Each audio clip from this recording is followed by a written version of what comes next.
What's the word, YouTube? It's your boy Big Bird. We back with another video, man. As y'all can see from the title, today we got serial killers that are still on the loose today, man. The original link will be down in the description, so if you want to check it out yourself, you can do that. You feel what I'm saying? Feel me? Going up on 2025. Without further ado, let's get into this video, man. On April 30th, 1985, a 45-year-old truck driver stopped near a vending machine in Fukuyama, Japan. He was exhausted from work and was looking for an energy drink to help him power through the rest of the day. When he approached the vending machine, however, he noticed something surprising. A bottle of Oranaminsi energy drink was already in the pickup tray. Thinking he'd lucked down on a free drink, the truck driver wasted no time chugging it down. What he didn't know was that this would be the last drink he would ever taste. Instead of the refreshing feeling he was looking for, he felt something horribly wrong with his body. A bitter, burning sensation quickly spread throughout his throat, followed by an intense wave of nausea. It wasn't long before he was lying on the road in excruciating pain. He was rushed to a nearby hospital where doctors discovered a lethal amount of paraquat dichloride in his system. Paraquat is an herbicide that was quite common in Japan at the time. More importantly, it's also highly toxic to humans. When ingested, it can lead to severe nausea, throat inflammation, internal chemical burns, and eventually death. This is also why it's been banned completely from over 70 countries to date.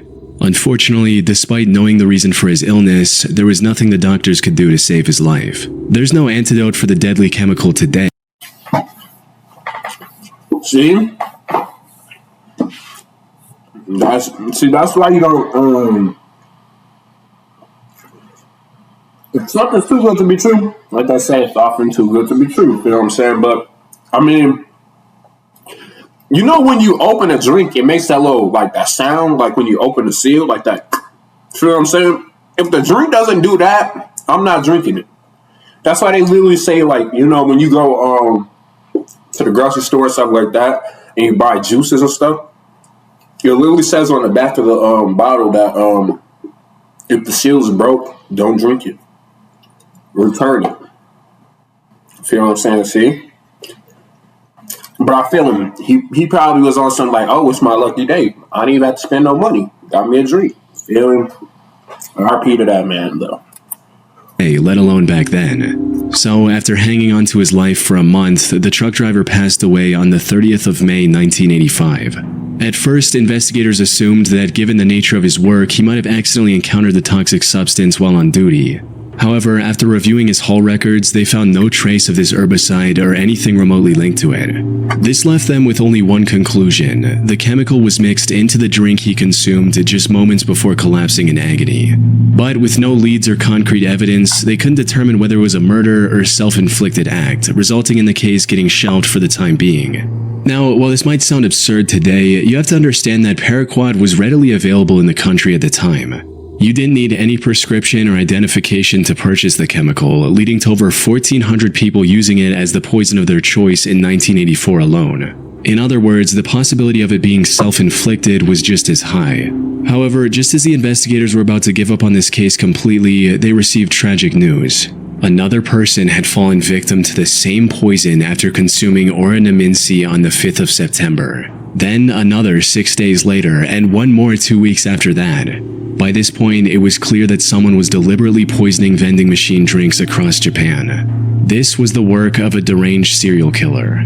Unfortunately, this supposed killer was also extremely thorough. He didn't leave any fingerprint or DNA evidence on the drinks he tampered with, and only targeted vending machines with no CCTV cameras nearby.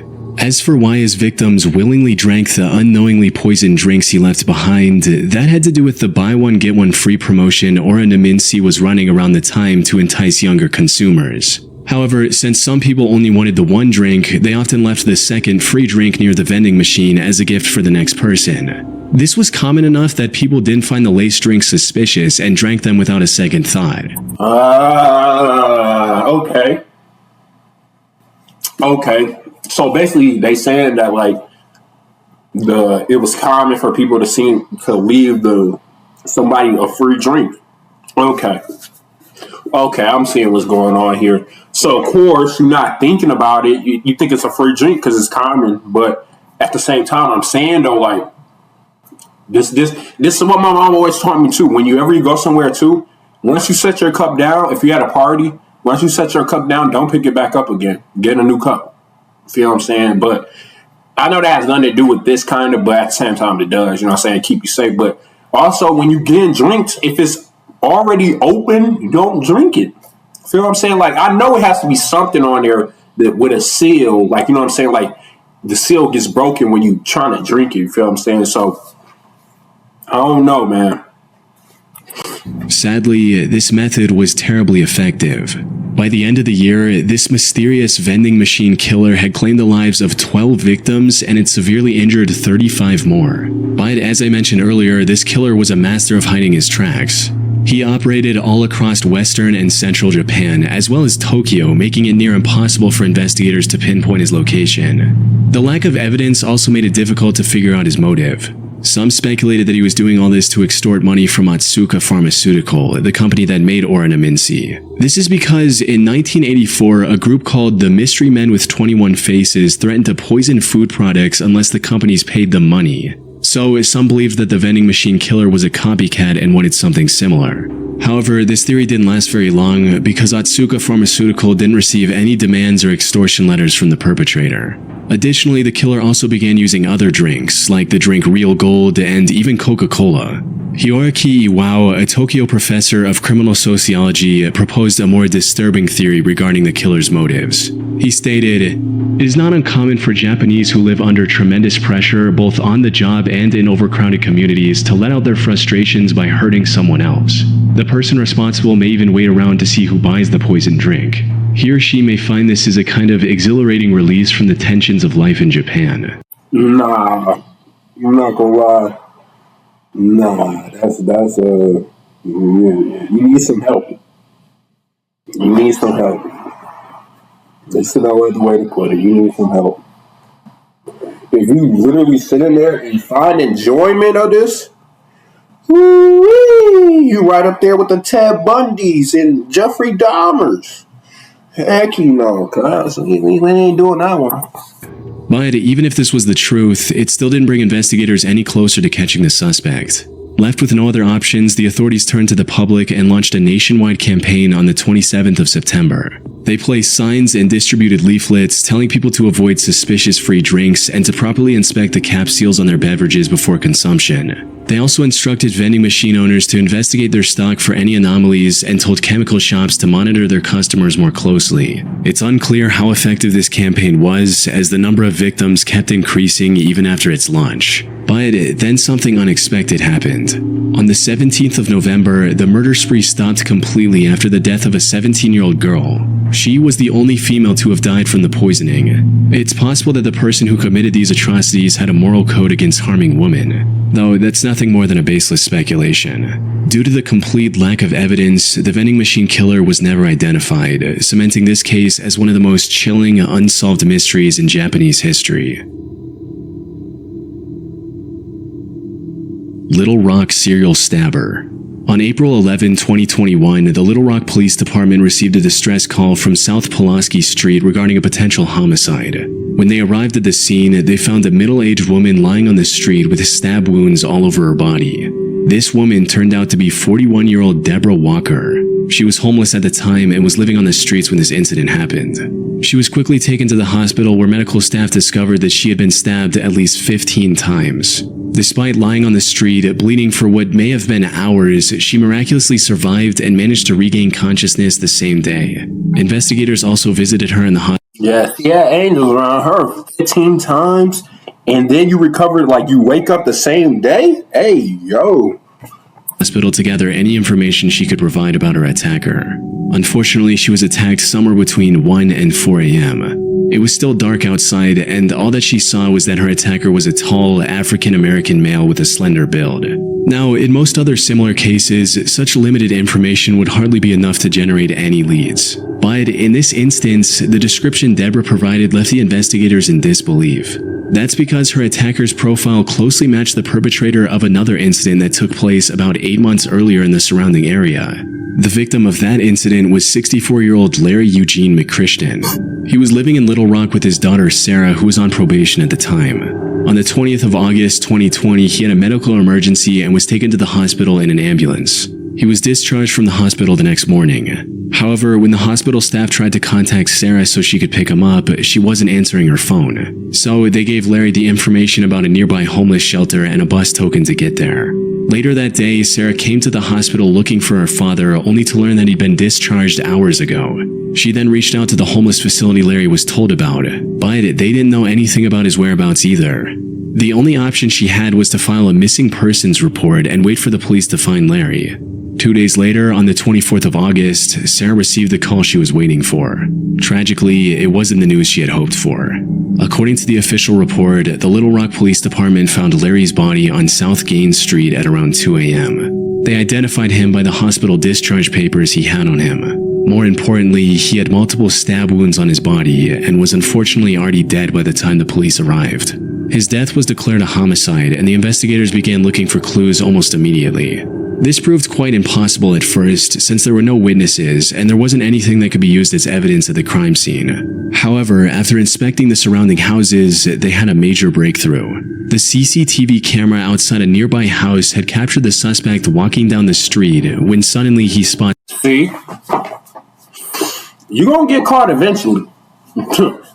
You out there doing crime, be ready to do the time, because if you know the world we live in now, it's cameras everywhere, literally. Like, it's a small percent chance that you're going to get away with doing a crime, especially in, like, places where there's a lot of cameras, which is everywhere. Like even here, they're using the housing cameras.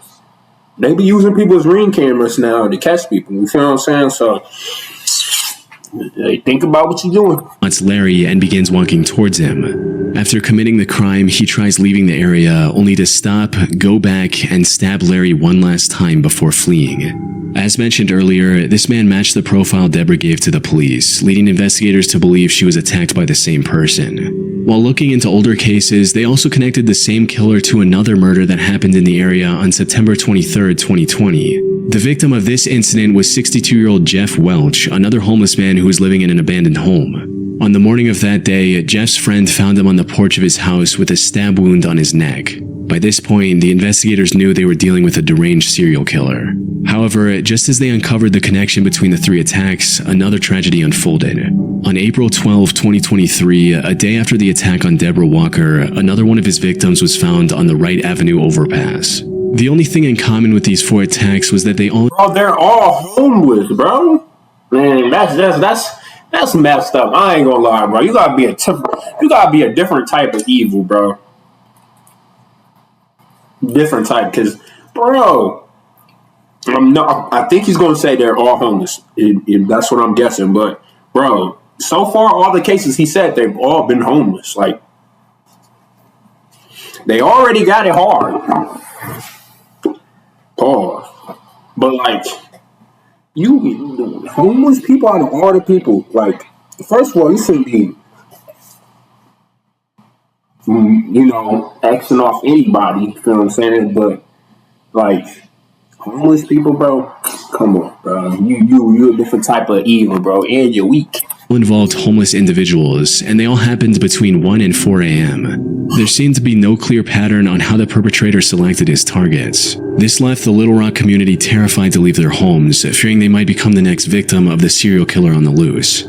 After realizing the potential danger of this situation, LRPD began spreading awareness about the man who is now being referred to as the Little Rock Slasher. They also turned to the public to ask for any information they could provide on the matter, and even announced a $20,000 reward.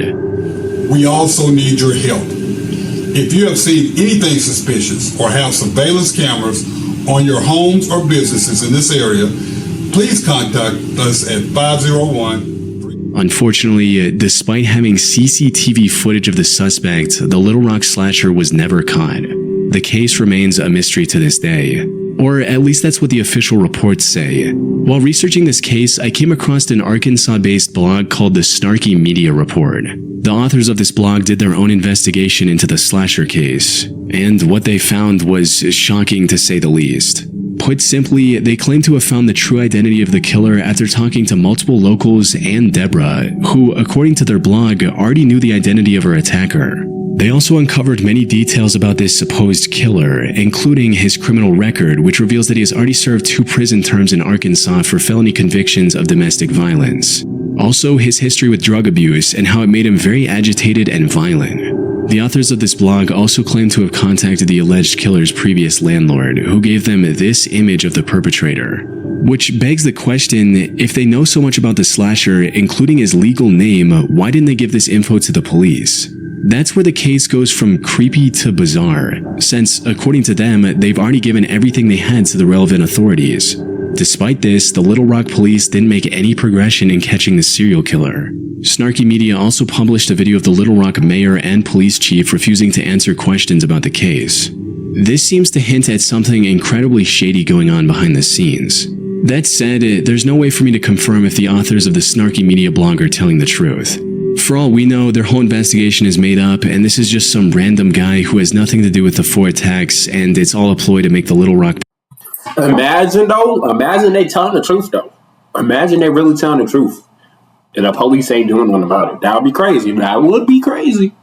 That would definitely be crazy. But hopefully, like they said, hopefully it's not just some random guy. I ain't gonna lie. If you're doing that to get content about it, you just your morals is off. But I don't really think this is a matter somebody will really like play with. You know what I'm saying? But then again, you never know. But if, like I said, if this is real, like if they really uncovered it and gave the police all the facts and the police still didn't do nothing about it, shoot, that's hey man, I don't know what to tell y'all, bro. Police department look bad. Most of the information they've gathered seems to check out with what's released publicly by the authorities. The only discrepancy in their investigation is the age of the suspect. Officials believe the slasher to be young, possibly in his 20s, but the authors of this blog state that the person they found was 46 years old.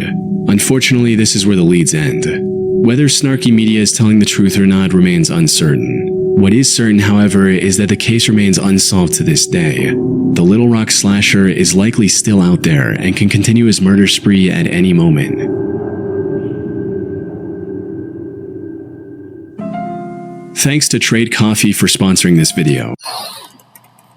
Like a nice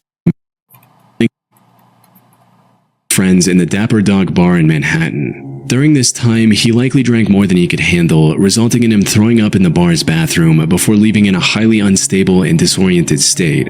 Patrick was then seen turning left onto 90th Street, heading in the direction of the East River. This was the last time anyone would see Patrick alive. Following this night out, Patrick vanished into thin air. Despite extensive efforts, authorities found no leads or clues to his whereabouts. That is until April 7, 1997, when Patrick's lifeless body was found in the East River 50 days after his disappearance. Duty Sergeant of the NYPD's Special Investigation Division, Kevin Gannon, was called to the scene to assist with the body's recovery and examination. Kevin had been a seasoned detective for years, and by this point there was little that could surprise him. However, the circumstances surrounding Patrick's death disturbed him to his core. The more he looked into it, the more strange the situation became. For instance, Kevin noted that Patrick's body wasn't decomposed enough to have been floating in the river for a week, let alone the past 50 days. He also found burn marks on Patrick's body, hinting at the possibility of him being restrained prior to his death. Kevin knew that something wasn't right. Unfortunately, due to the complete lack of evidence pointing to the contrary, Patrick's death was ruled as an accident. Kevin kept thinking over this feeling for the next year before coming across a case that reinforced his suspicions even further. On February 13, 1998, another body was found in the same stretch of water. This body was later identified as 22-year-old Lawrence R. Andrews, who had gone missing on New Year's Eve after celebrating the event with his friends in Times Square. After getting on the case, it didn't take long for Kevin to notice eerie similarities between the two cases, as both bodies were found within yards of each other. Both of them... Nah, this is giving me the chills, cuz. This is giving me the chills. I ain't gonna lie, this is a good video, though. Like, it's really got me locked in, but dang, I'm getting goosebumps. Were also young Caucasian males and were on track to have successful careers. They both disappeared in one of the most crowded cities in the world without any trace as well. Most importantly, Kevin also found similar oddities in both cases, where the bodies were a lot less decomposed than they should have been, and there were burn marks indicating possible restraints before their death. Lawrence's case prompted Kevin to look for other similar cases across the US. He enlisted the help of fellow detective Anthony Duarte and a criminal justice professor, Dr. Lee Gilbertson. Together, they began investigating these cases, and soon a chilling pattern began to emerge. In total, they found 45 different instances of young men dying under shockingly similar circumstances as Patrick and Lawrence. Most of them went out for a night of drinking, became more intoxicated than usual, disappeared shortly after, and were later found dead in some body of water. Almost all of them were also Caucasian and on track to have a high-paying career like engineering after college. Most disturbingly, however, they also found graffiti of smiley faces near the bodies of at least a dozen different victims. This led to the three investigators creating the smiley face murder theory. According to this theory, these 45 and possibly many other deaths from the 1990s to 2010s weren't accidents in the slightest. Instead, they were murders committed by a single deranged person or an organized group of serial killers. This is the only logical explanation they could find to justify the many oddities and similarities in these incidents. That said, while this theory makes complete sense to some people, others aren't convinced one bit. Criminal profiler Pat Brown, for instance, called this theory ludicrous. She believes that the idea of connecting smiley faces, one of the most common graffiti symbols, with murders is just absurd, stating, "It's not an unusual symbol. If you look in any area 5 miles square, I bet you could find a smiley face." The FBI also completely denied this theory in a statement, reading, "The FBI has reviewed the information about the victims provided by 2 retired police detectives who have dubbed these incidents the smiley face murders and interviewed an individual who provided information to the detectives. To date, we have not developed any evidence to support links between these tragic deaths or any evidence substantiating the theory that these deaths are the work of a serial killer or killers. The vast majority of these instances appear to be alcohol-related drownings." However, despite these setbacks, the 3 men have stuck with their theory. They're still working on finding evidence to back their observations. That said, if their hunch is correct, it would mean one of the most wicked serial killers in American history is still at large today. I ain't gonna lie though, but like they saying that the FBI them are saying that like they think it's just like alcohol related drowning, but then the bodies would have been decomposed and there would never been burn marks on them. I don't think. Like, am I tripping? Like, if you're drowning, you won't get burn marks on you. You feel what I'm saying? Like,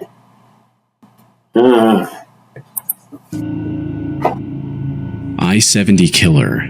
Robin Fuldauer was a 26-year-old Indiana University graduate who was working at an Indianapolis Payless shoe source store near I-70 in 1992. The 8th of April was supposed to be her day off. However, just as she was getting ready to relax at home, the employee who was supposed to man the counter called in sick. Left with no other options, her manager called Robin and told her to cover the shift instead. Robin wasn't very happy about this emergency shift change, but she reluctantly agreed, arriving at the store at 10 a.m. and starting her shift as usual. Unfortunately, her day was about to get a whole lot worse. Everything seemed normal until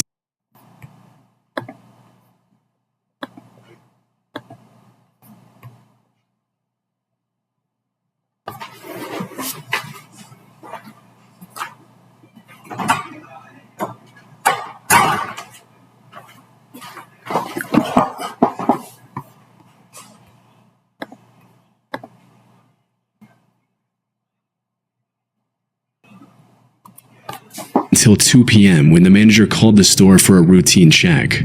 To her surprise, Robin wasn't picking up the phone. She kept trying for a few minutes before giving up and calling the Speedway gas station neighboring the shoe store. One of the gas station employees, a friend of Robin's, went to the Payless store to see if she was doing okay. However, what she found inside left her confused. The store was in slight disarray and some of the shoes were missing from the shelves. The cash register was also open and there was no money in it. Most concerning of all, there were no signs of Robin anywhere. Her friend called out Robin's name, hoping she was just in the back and would respond. But when she didn't hear anything from Robin after minutes of standing in the store, she became worried and called the police at around 2:20 p.m. The cops arrived within minutes and began searching the store for clues on Robin's whereabouts. And it wasn't long before they made a devastating discovery. They found Robin lying in the store's back office, covered in blood. It was already too late. During questioning, an employee from the store across the street claimed to have seen a strange man loitering around the shoe store a couple hours earlier. According to this employee, the man sat on the curb for about a half hour, rifling through his bag and staring at the Payless store. They then saw the same man a few minutes later trying to hitch a ride back to Interstate 465, which was about a quarter mile from the store's location. Unfortunately, they were too far away to get a good look at the man's face. Given the money stolen from the register, and without any other leads, investigators filed this as nothing more than a robbery gone wrong. However, they couldn't have been more wrong. Because just 3 days later, something similarly tragic happened to 23-year-old Patricia Smith and 32-year-old Patricia Makers. The two were working at a bridal shop in Wichita along I-70. The incident happened a little past their usual closing time as they were waiting for a customer who had a pickup. When they saw a man approaching the store, they assumed that it was the customer. However, this man drew a gun on the two after entering the store, took them to the back, and executed both with shots to the back of their heads. As the killer was leaving the store, he crossed paths with the actual customer the girls were waiting for. Without hesitation, he aimed his gun at the man and ordered him to head to the back of the store. But the customer defied his command and ran, narrowly escaping with his life. He later helped the police draw a sketch of the killer.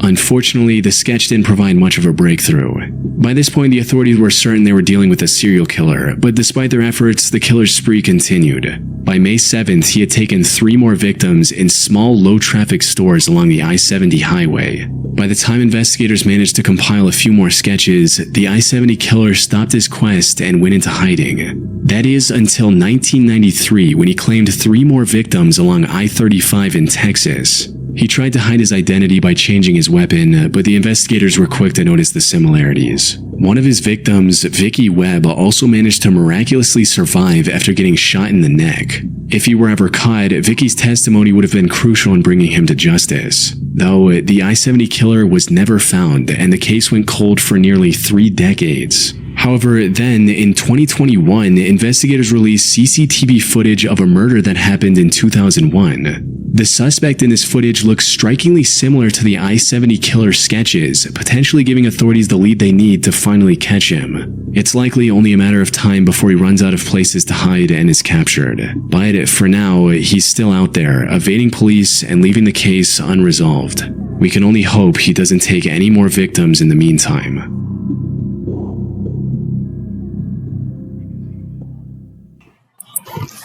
Vending machine killer.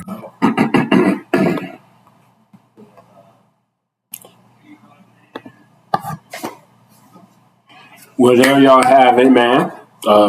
Serial killers that are still on the loose today. You know what I'm saying? I ain't gonna lie about that. That video gave me the chills. So some of them cases gave me the chills, bro. It really be crazy though. Like, people really be out here just murking people for the fun of it. I ain't gonna lie. That's a tough pill to swallow though. So be safe while you out here, man. Like I said, don't be drinking drinks if the seal's already popped. Don't leave your drinks laying around. Stay prayed up, of course. Stay prayed up. And also, you know what I'm saying, just be aware of your surroundings a lot of times, you know what I'm saying? Whether you're out at the park with your friends, you know what I'm saying, or at a party with your friends, you know what I'm saying? Just stay, you know what I'm saying? Stay aware, you know what I'm saying? Hope you all enjoyed the video. Like I said earlier, the original link will be down in the description, so tap it with that if you want to. And the links to my socials are in the description and up here, so if you want to tap it, it will be on my socials, so you can do that too. You know what I said earlier, man, we're going to fall 2025, man. Hope you enjoyed it, and I'm going to catch you on the next video, man.